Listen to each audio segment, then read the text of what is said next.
Hi everyone and welcome to today's chat. My name is Vanessa and I'm part of the Understood team. Today we'll be talking about back to school anxiety, and joining us is our expert Jerry Schultz, who will be answering your questions.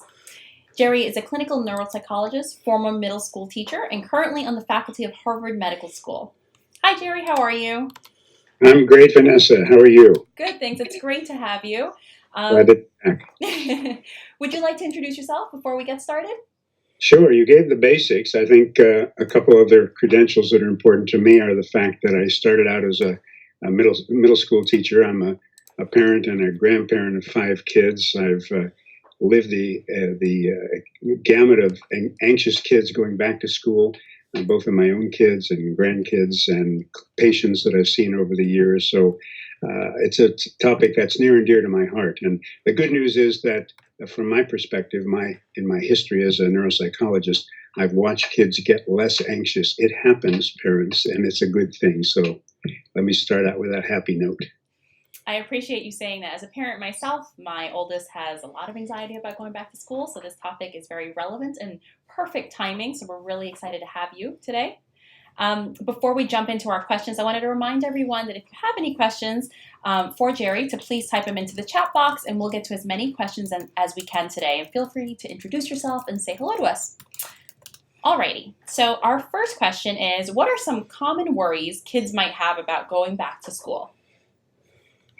That's a great opening question. I'd like to preface the answer by saying that going back to school or starting anything new is often an anxious time, or a time for worrying. So it's not always a bad thing. It's what I call anticipatory readiness. New things are going to happen, and the human body is really well designed to deal with those things. It goes back to our days living in the forest, and we come across a cave in a jungle, and we say, is that cave shelter, or is that cave harboring something dangerous to us? So we're well equipped to assess danger in our environment. So when we think about back to school anxiety, it's all part of the biological effort of the body to take control of a situation that it doesn't feel very in control of. So some of the common things that make kids anxious at back to school time, first of all, they're transitioning from a summer, which could be a fun time for them. And if they had a bad experience in the past, they're worried about leaving the tranquility and the wonderful relaxation of the summertime and the freewheeling fun and going back to a structured environment. For other kids, going back to a structured environment quells their anxiety. They're looking forward to the comfort and regularity of the school environment. Kids worry about who will be in my class, whether my teacher will like me, whether I will like my teacher, if they're very little kids, they're worried about being in an environment that's different from their preschool or their pre-kindergarten class or their kindergarten class, and they hear things from older kids about how difficult school is or how scary a teacher is, so they may have a mindset that makes them set up for this. Older kids get worried about changing schedules, moving from classroom to classroom, moving to a different level of work, a more difficult level of work. So there are many, many things that make kids anxious when they go back to school, especially in the age of technology, when middle school or older elementary middle school kids are talking to each other on social media. There's a lot of buzz that happens about it. It's not always good. And so you're fed another source that may increase your anxiety. And unless you shut that stuff off, it's going to just keep you revved up to be worried about things. So the list can go on and on. We'll hear from parents about what their kids' worries are. Absolutely. And I think you hit on something that really resonated with a parent here who has a question about organizing and getting organized for her seventh grader boy. Sorry. So organizational help for a seventh grader boy. You mentioned coming off summer and sometimes being a little more relaxed in that structure that's coming up. What are some things that we could do to get ourselves more organized? I think to the extent to which a teacher reaches out to kids before school starts, either at the end of the school year by making some contact with the kids, they may have required readings, they may have exercises or activities they're supposed to do over the summer. That keeps them in a semi-structured mode. They may resist it, they may not want to do, quote, schoolwork, but that helps. Some teachers write letters to the kids in their class before they come in. It's not very typical at a 7th or 8th grade level, but if a teacher knows that a child is prone to anxiety or disorganization that causes anxiety, especially if a kid is on an IEP, for example, some preschool, beginning of school outreach to the kids and say, look, here's what your day is going to be like. I want you to think about this. In the morning we have this. This is your schedule. So the more kids know about what the demands are about school, the easier they are to start thinking in those organized terms. If a teacher knows a child is coming into school the first day and knows that child is anxious, one of the things that a sensitive teacher will say is, there's a lot of stuff going on today. You know, you may have come off a summer where you had a lot of free opportunities to do things. School is a structured place, and it may seem a little chaotic to you. It may seem a little busy or frenetic to you because there's so many things happening, especially here in middle school. But let me show you on the board, on the whiteboard, what our school day is like. Let's walk through this. And now talk to me about which parts of the day might be more difficult for you. So a 7th grade kid may say, I'm really worried about going to my locker. I don't know how to get to my locker and to my next class without getting lost or getting pushed in the hallway or whatever it might be. And a sensitive teacher might have kids talk to each other about some of their worries because kids may be shy about it. They may not want to go public with their anxieties. But if 2 kids are talking to each other and their job is to come up with one thing 7th graders worry about, then the teacher has some material to work with. And good teachers are aware of that. They know, many of them are parents, they know their kids get anxious about school. And the opening day of school is an important time to set the stage for structure, which is comforting to a lot of kids, especially those who have organizational problems. The key to being not anxious is to have a sense of being in control of your environment.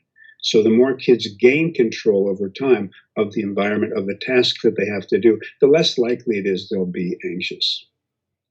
I love that you mentioned setting up the stage. I think that's super important, and it definitely could ease a lot of that anxiety that's happening. Can learning and thinking differences cause kids to have more anxiety or different types of worries about school? That's a great question, too. If you have a history of success, despite the fact that you have learning or attention challenges, then you say, okay, you know, every year is a new and more challenging year.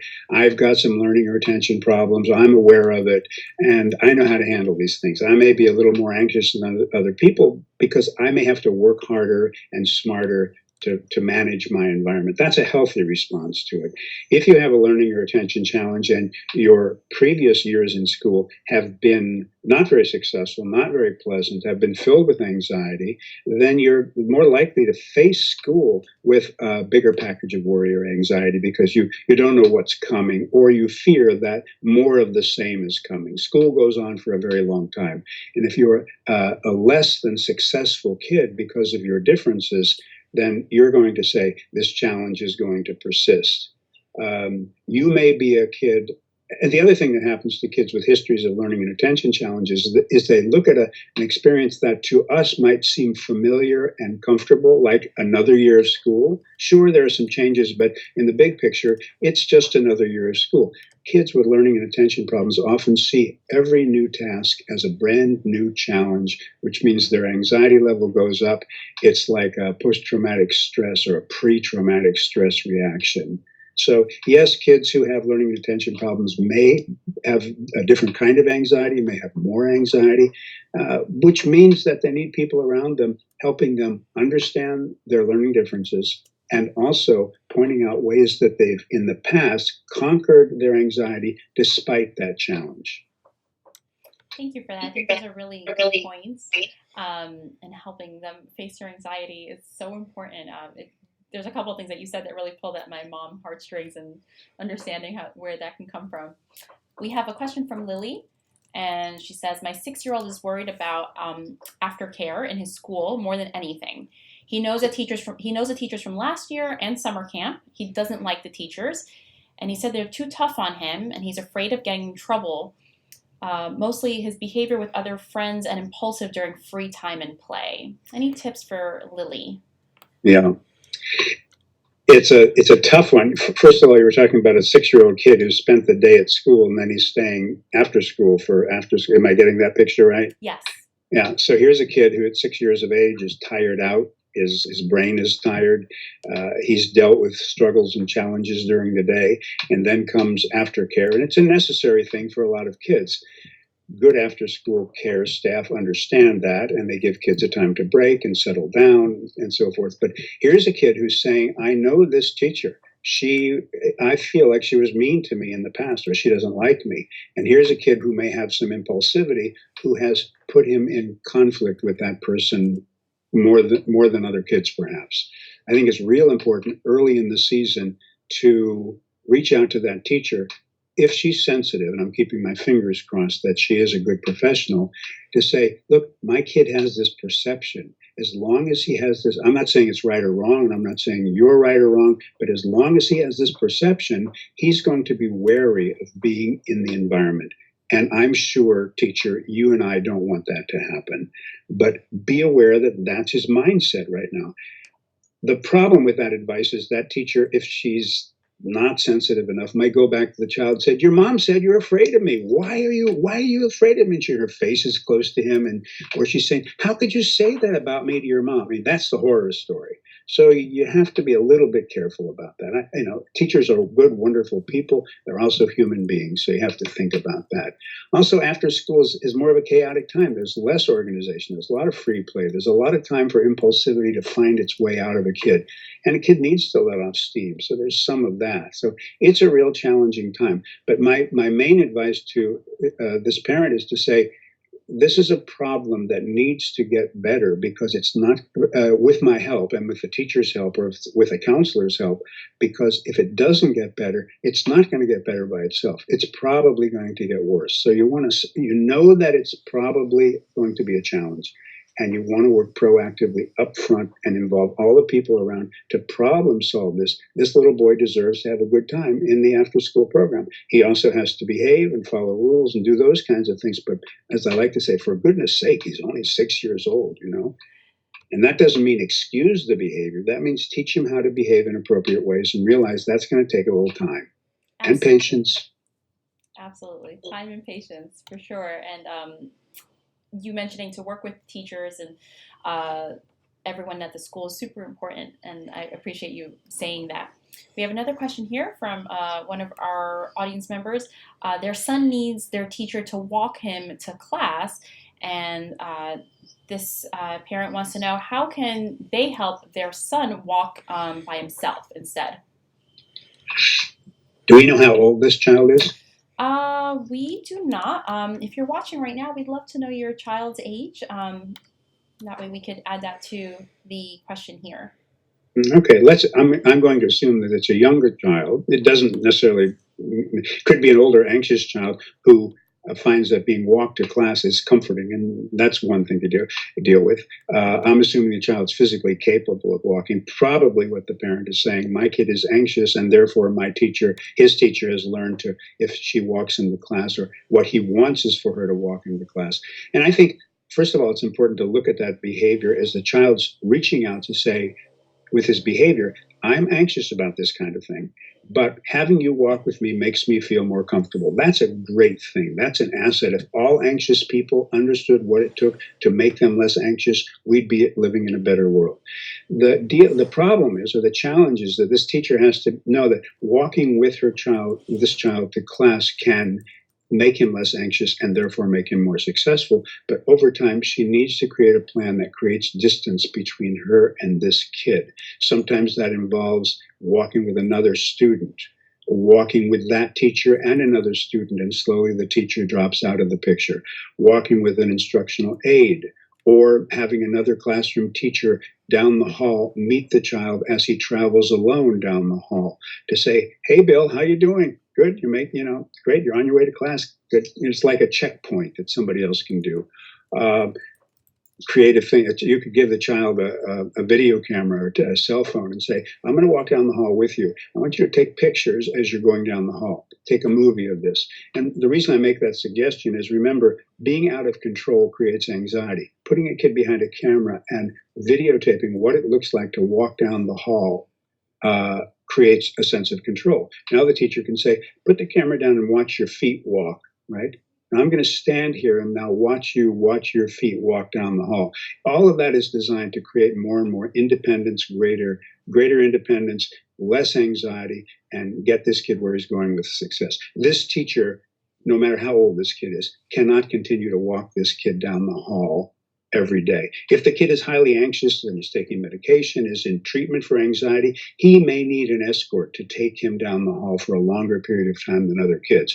But usually, kids gain more independence. If he's 6 years old, by the time he's 10 or 20, he probably won't need someone to walk him down the hall. We want to narrow that gap and get that to happen a little earlier without pushing him. We can't say to him, look, you're 7 years old, you're 8 years old, you need to be doing this by yourself. I'm not going with you today. You have to do this. Just expect this to cause the anxiety to flare up. There has to be a plan of action. And if it's working, you'll see it. If it's not, you need to modify the plan. I like that you mentioned like a buddy system almost, so that the child feels a little more comfortable walking.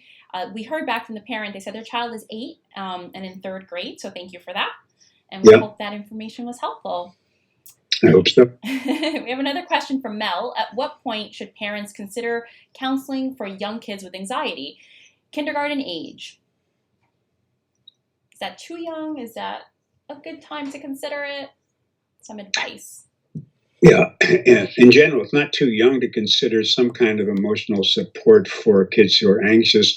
But before you go down that road, there are other things that I want to encourage parents to think about. One is the family an anxious family? If the family is an anxious family and there's a lot of worry at home and that trickles down to the kid, that becomes a family problem, a family challenge. And it may involve some family therapy if it's a serious problem. If it's a 2-parent family and one of the parents or caregivers is anxious, that takes some working out between those 2 adults. You got to figure out who's going to be on first and who's going to be the primary at anxiety-producing times and things like that. If those things are all looked at and you look at external causes of anxiety being taken care of. Let's say, for example, there's a kid in this child's class who's not a very nice kid, and the anxiety comes from some external source. You have to kind of look around your child and say, what are the possible factors that give rise to this anxiety? If a kid is chronically anxious about many, many things, wakes up in the morning feeling anxious, stays anxious during the day, is anxious at the end of the day, then you've got a more serious problem. And it's a wise thing to consider some help from a mental health professional. Maybe somebody, a school counselor, a social worker at the school if they're available, or a private clinician to help you, or your pediatrician can help talk about this thing. Again, this problem probably won't get better by itself. It'll get better with age no matter what, but it's like going bowling and putting up those little bumpers on the side of the bowling alley. You want to make sure you make the ball hit the mark more often than not, and a counselor can help do that. That's a really great analogy, and I appreciate you mentioning all the different options that a parent might have in order to find this type of help.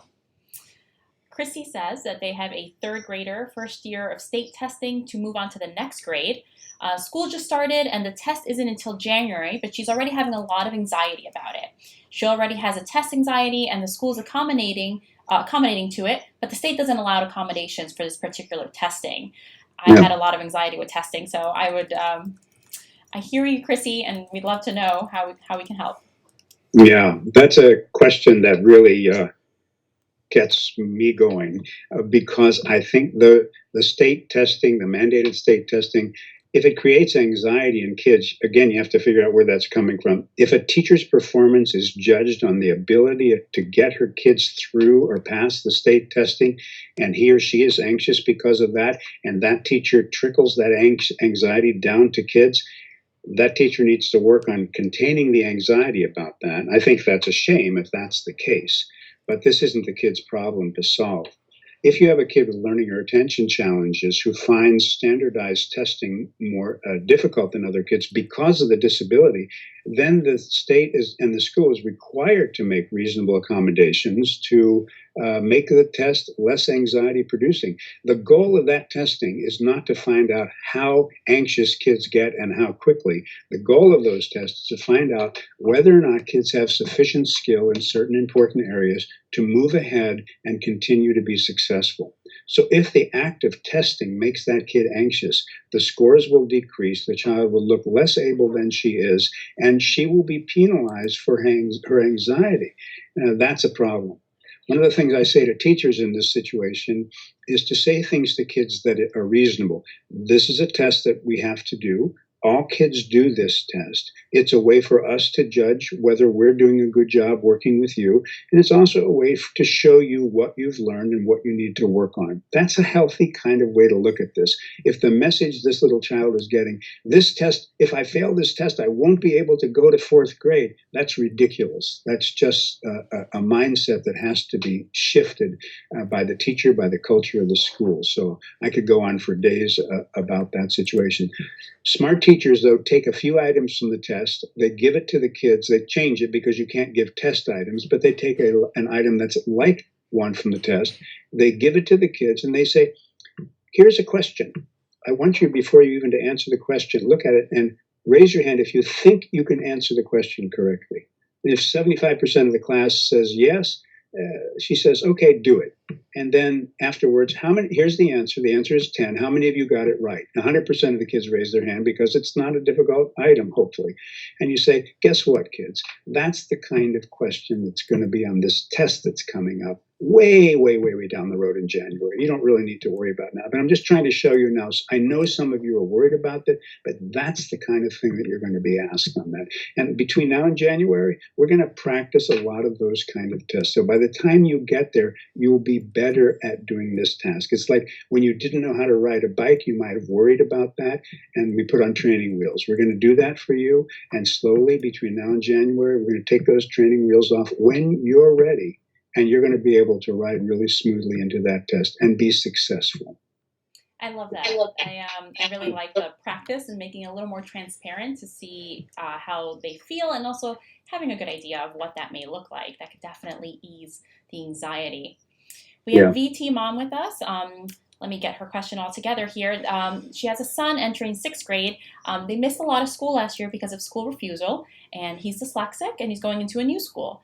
What would you say to him as his anxiety ramps up, especially on the first day of school? She's hoping for a basic script that she can modify. So some tips on easing that first day into school. Well, I hope that the new school is a great experience for him. You want to, and her question now at the beginning of school is very, very well timed. If the new school is a school that has more people who are experienced in helping kids who are anxious or stay home from school because of their worries about school, that's a plus. It's not just up to this kid or this mom to make that happen. A school who knows that they're inheriting a child who's had difficulty going to school in the past has a challenge that professionally they need to step up to the plate and address. So I want to say to this mom, don't try to do this alone. Make sure that people are involved. Maybe they are, but if they're not, make sure they're involved. And if there's a guidance counselor or somebody else involved, you want to make sure they're on board. The question I have is what's in this kid's mind about why he didn't go to school last year, why he refused to go to school so often? Was it something that was going on at home that was pulling him back home and making it frightening for him to leave home? Like somebody was going to be sick and somebody was going to be upset if he left. His dog might be sick. All kinds of things pull a kid in that direction. Or is it because this kid had few experiences with success along the way last year, or had some big experiences with failure that totally derailed him, and he's frightened to get back on this track? If he's excited about the new school, that's great. If he's highly anxious about the new school, the team of people working with him have to get in there and make sure they prime his pump with some really solid success experiences. Billy, tell me what you know about this subject. I don't know anything. Well, your teacher last year told me that you may have missed this part, and I understand that, but she said you know a lot about the Civil War, whatever it might be. So you give the kid a reminder about those things that he's competent. A parent should do that too. Pull out a folder of the kid's work, look at the homework for the first day of school, and say, look, this homework you did last year, you did it successfully. This homework is very much like what's in your folder.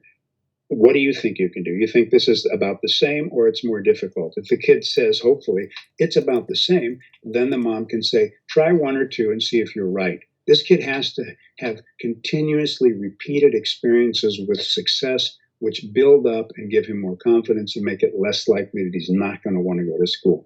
If he's walking along in a new place and he falls into a pit of incompetence, he's not going to want to do that again. And I predict he's going to want to stay home from school. That doesn't need to happen. That shouldn't happen.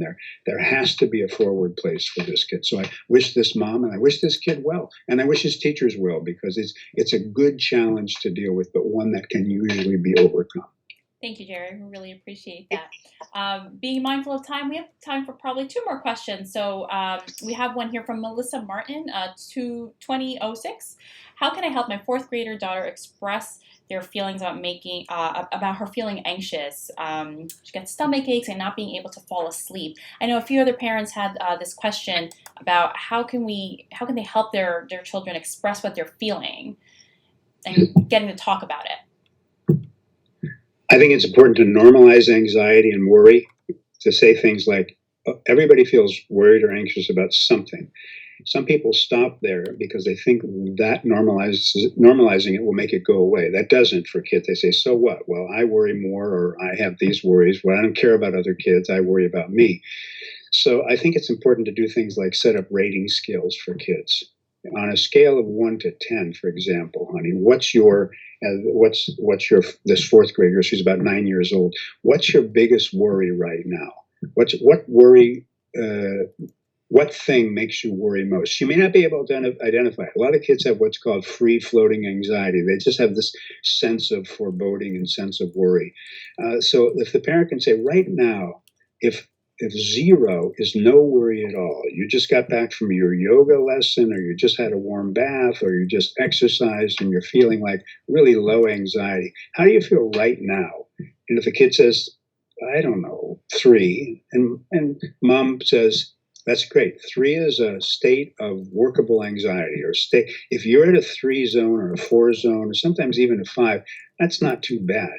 Think of a time in your life when you're at a 9 or a 10, when you're so worried that you just can't do anything. And to the parent, I'm saying, try not to do that in the moment of anxiety. That's not a good time to do this business. It's better to do it when it's not happening. So the kid says, I don't know what you're talking about.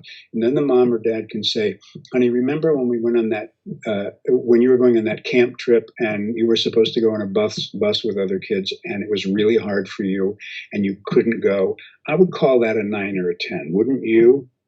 Yes. So the kids say, why do you bring that up again? Well, because it's important for you to know that some things are high anxiety to task and some are low. And what I'm going to ask you to do when you start feeling anxious is to use your hand, 1, 2, 3, 4, 5, or 10, and rate the anxiety. 10 is like that bus trip. 3 is like just after your yoga class or your fun time with friends. Because again, it's all about control. So if a kid says, task A is going to cause me this much anxiety, the kid has to be able to reduce the anxiety enough by being taught relaxation strategies, mental override strategies to say, what would make it less than a 10 for you? How can we lower that anxiety level of that task? A lot of kids who are in the state of anxiety say, you can't, nothing can do this. I can't relax. Okay, then let's step away from this. Let's do something that's a 3, 4, 5 task. Let's step away and do that. Let's get yourself calmed back down, and you tell me when you're there. It's really important to have a kid who can self-rate the level of lessened and heightened anxiety. Because once they can do that, they can control it. They can do things and you can help them. If it's always like, no, no, no, they're just on refuse mode. There's no way you can do business. It's like if you have a new puppy and something frightens him and he backs into the corner. That's not a time when you train your dog. You know, you give your dog a rag and let him chew on it, or that's probably not good dog advice. But you know what I'm talking about. You pet your dog, you stroke your dog, you calm it down, and then say, okay, let's get back to catching the ball lessons. So I hope that's helpful. We could go on for a long time. The other thing is to have kids read stories about other anxious kids. I saw a book recently called What to Do When You Worry Too Much by Huebner, I think is the last name. It's a great book for kids of late elementary age to read about things. Sometimes when kids read about other anxious kids, it's therapeutic and helpful for them. So that's worth considering too. I'm going on beyond our time. I can tell it. Oh, The clock is ticking. you're giving some really great tips. I love this, and I love that you're talking about putting it on a scale and being able to rate the feeling, because you are right, not all of them are on that same number scale. So that's a really great point, and relating to it, that's always super, super important. Our final question comes from CH.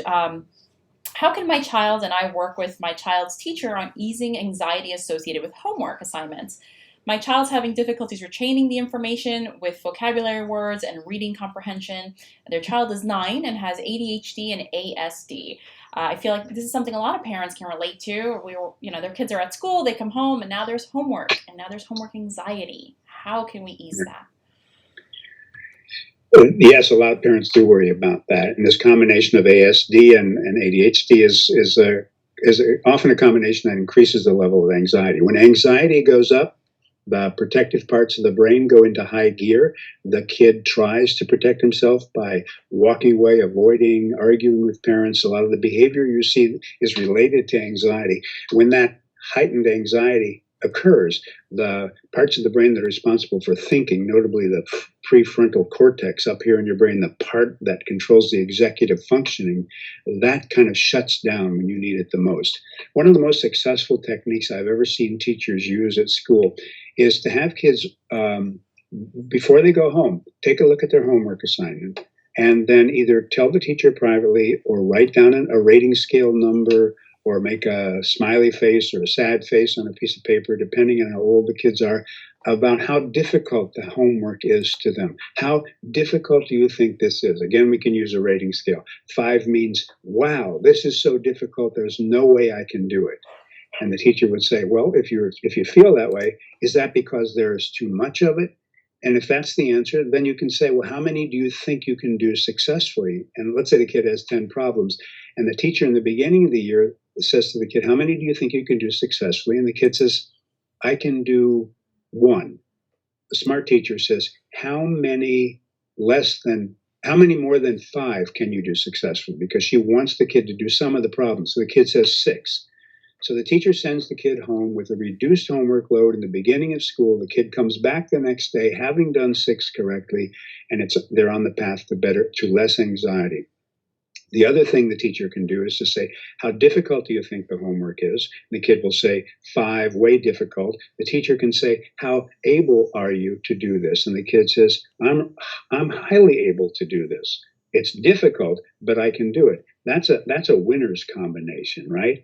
An anxious kid combination is, it's too hard and no way I can do it. So you're looking for a difficult task. Homework should be about a 3 difficulty level. Kids shouldn't go home with a task that they perceive to be a really hard task. Otherwise, unless they feel like this about it, unless they're challenged by it, that's okay. But if a kid goes home with this level of difficulty and this level of ability, they're going to be fighting the task. You want to get kids to a balancing point. Most teachers, when they hear me talk about this, they say, boy, that would solve a lot of problems at home. And they try it, and it really, really works. Then the kid comes in the next day, and the teacher says, were you right about your prediction? Was it too hard, or was it just right? Would you modify your perception of it? And how about your ability level? You thought it was going to be easy. Were you right? Yes. So the teacher doesn't have to do this every day, but in the beginning of school, for a teacher or a parent to do this helps a kid rate the perception of difficulty, the perception of ability, and a good match between those. A 3-3 combination usually means just enough anxiety to be ready to do the task. So in a nutshell, that's one of the things I would suggest. That's a really great suggestion. I hope it helps the parent that asks, and let us know how it goes. That's all the time we have for today. We have so many questions, and this is such a wonderful topic and so timely. So, Jerry, thank you so much for being with us today. And I want to remind everyone for today's chat, it will be archived on our site, and you can find it on u.org/calendar. If you'd like to continue this conversation and share all the rest of your wonderful questions, you can join us in our community where we have lots of great back-to-school conversations happening at u.org/community. And we'll also be sharing our back to school content in the chat box for you guys to check that out, which also talks about some of these great topics that we've covered here. Jerry, again, thank you so much for being with us today. Thank you for all the wonderful information you shared. Glad to be on with you. Thanks for inviting me, Vanessa. Good luck with your back to school challenges. Thank you so much. And thank you so much for joining us today, everyone. Have a great day.